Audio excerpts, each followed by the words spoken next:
एक था तोता, वह बड़ा मूर्ख था। गाता तो था पर शास्त्र नहीं पढ़ता था। उछलता था, फुदकता था, उड़ता था, पर यह नहीं जानता था कि कायदा क्या है, कानून किसे कहते हैं। राजा बोले, ऐसा तोता किस काम का? इसमें कोई लाभ तो नहीं, हानि जरूर है। जंगल के फल खा जाता है, जिससे राजा मंडी के फल बाजार में टोटा पड़ जाता है। मंत्री को बुलाकर कहा, इस तोते को शिक्षा दी जाए। तोते को शिक्षा देने का काम राजा के भांजे को मिला। पंडितों की बैठक हुई। विषय था कि उक्त जीव का अविद्या का कारण क्या है। बड़ा गहरा विचार हुआ। सिद्धांत ठहरा कि तोता अपना घोंसला साधारण खरपात से बनाता है। ऐसे आवास में विद्या नहीं आती। इसीलिए सबसे पहले तो यह आवश्यक है, इसके लिए कोई बढ़िया सा पिंजरा बना दिया जाए। सब पंडितों को दक्षिणा मिली और वे प्रसन्न होकर अपने अपने घर गए। सुनार बुलाया गया। वह सोने का पिंजरा तैयार करने में जुट गया। पिंजरा ऐसा अनोखा, बड़ा कि उसे देखने के लिए देश विदेश के लोग टूट पड़े। कोई कहता कि शिक्षा की तो इति हो गई, कोई कहता शिक्षा न भी हो तो क्या, पिंजरा तो बना। इस तोते का भी क्या नसीब है। सुनार को थैलियाँ भर भर कर इनाम मिला। वह उसी घड़ी अपने घर की ओर रवाना हो गया। पंडित जी तोते को विद्या पढ़ाने बैठे। नस लेकर बोले, यह काम थोड़ी पोथियों का नहीं है। राजा के भांजे ने सुना। उन्होंने उसी समय पोथी लिखने वालों को बुलवाया। पोथियों की नकल होने लगी। नकलों के और नकलों की नकलों के पहाड़ लग गए। जिसने भी देखा उसने यही कहा कि शाबाश, इतनी विद्या कि धरने को भी जगह नहीं रहेगी। नकल नवीसों को लद्दू बैलों पर लाद लाद कर इनाम दिए गए। वे अपने अपने घर की ओर दौड़ पड़े। उनकी दुनिया में भी तंगी का नामो निशान बाकी नहीं रहा। दागी पिंजरों की देखरेख में राजा के भांजे बहुत व्यस्त रहने लगे। इतने व्यस्त कि व्यस्तता की भी कोई सीमा नहीं रही। मरम्मत के काम भी लगे ही रहते।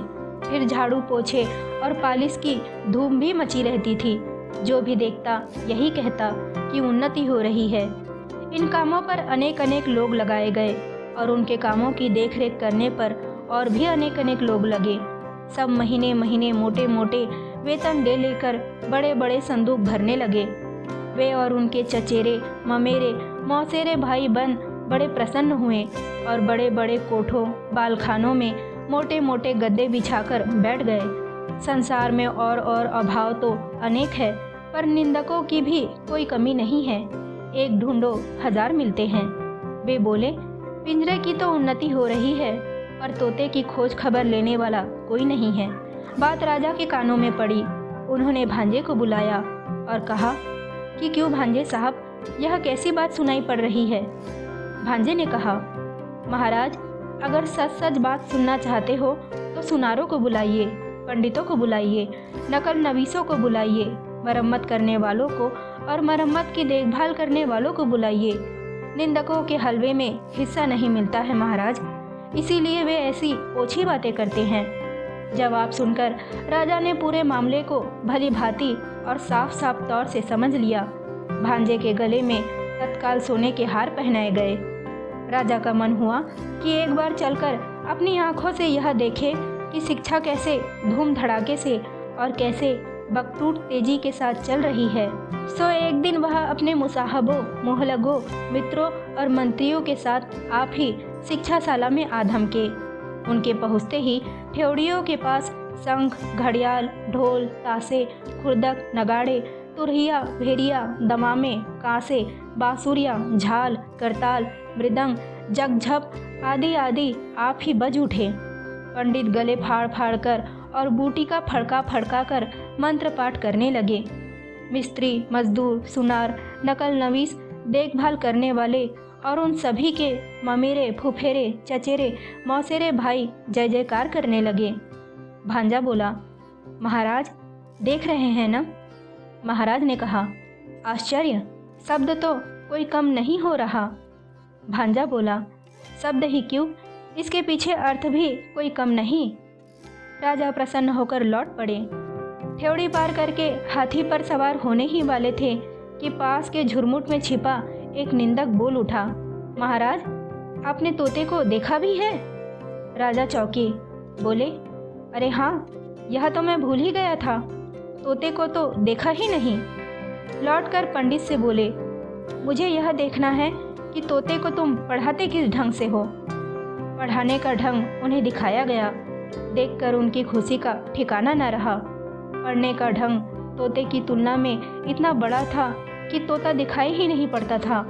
राजा ने सोचा कि अब तोते को देखने की ज़रूरत ही क्या है, उसे देखे बिना भी काम चल सकता है। राजा ने इतना तो अच्छी तरह समझ लिया है कि बंदोबस्त में कहीं कोई भूल चूक नहीं है। पिंजरे में दाना पानी तो नहीं था, थी तो सिर्फ शिक्षा, यानी ढेर की ढेर, पोथियों के ढेर के ढेर। पन्ने फाड़ फाड़ कर कलम की नोक से तोते के मुंह में घुसेड़े जाते थे। गाना तो बंद हो ही गया था, चीखने चिल्लाने के लिए भी कोई गुंजाइश नहीं छोड़ी गई थी। तोते का मुंह ठसाठस भरकर बिल्कुल बंद हो गया था। देखने वालों के तो रोंगटे खड़े हो जाते। अब दोबारा जब राजा हाथी पर चढ़ने लगे तो उन्होंने कान उमेठू सरदार की ताकीद कर दी। निंदक के कान अच्छी तरह उमेट देना। तोता दिन पर दिन भद्र रीति के अनुसार अधमरा होता गया। अभिभावकों ने समझा कि प्रगति काफ़ी आशाजनक हो रही है। फिर भी पक्षी स्वभाव के एक स्वाभाविक दोष से तोते का पिंड अब भी छूट नहीं पाया था। सुबह होते ही वह उजाले की ओर टुकुर टुकुर निहारने लगता था और बड़ी ही अन्यास भरी रीति से अपने पंख फड़फड़ाने लगता था। इतना ही नहीं, किसी किसी दिन तो ऐसा भी देखा गया कि वह अपनी रोगी चोट से पिंजरे की सलाखें काटने में जुटा हुआ है। कोतवाल गरजा, यह कैसी बेअदबी है। फौरन लोहार हाजिर हुआ, आग थाबी और हथौड़ा लेकर। वह धमाधम लोहा पिटाई हुई कि कुछ पूछिए ही नहीं। लोहे की साकल तैयार की गई और तोते के पंख काट दिए गए। राजा के संबंधियों ने हांडी जैसे मुंह लटकाकर और सिर हिलाकर कहा, इस राज्य के पक्षी सिर्फ बेवकूफ़ ही नहीं, नमक हराम भी है। और तब पंडितों ने एक हाथ में कलम और दूसरे हाथ में बर्छा ले लेकर वह कांड रचाया जिसे शिक्षा कहते हैं। लुहार की लूहसार बेहद फैल गई। लुहारिन के अंगों पर सोने के गहने शोभने लगे और कोतवाल की चतुराई देखकर राजा ने उसे सिरोपा अता कर दिया। आखिर तोता मर गया। कब मरा इसका निश्चय कोई भी नहीं कर सकता था। कमबख्त निंदक ने अफवाह फैलाई कि तोता मर गया। राजा ने भांजे को बुलवाया और कहा, भांजे साहब, यह कैसी बात सुनी जा रही है। भांजे ने कहा, महाराज, तोते की शिक्षा पूरी हो गई है। राजा ने पूछा, अच्छा, अब भी वह उछलता फुदकता है। भांजा बोला, अजी राम कहिए, अब भी वह उड़ता है। जी नहीं, कतई नहीं। अब भी वह गाता है। नहीं तो। दाना न मिलने पर अब भी वह चिल्लाता है। जी नहीं, बिल्कुल नहीं। राजा ने कहा, एक बार तोते को लाना तो सही, देखूंगा जरा। तोता लाया गया।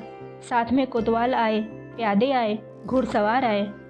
राजा ने तोता को चुटकी से दबाया। तोते ने न हूँ की न नू की।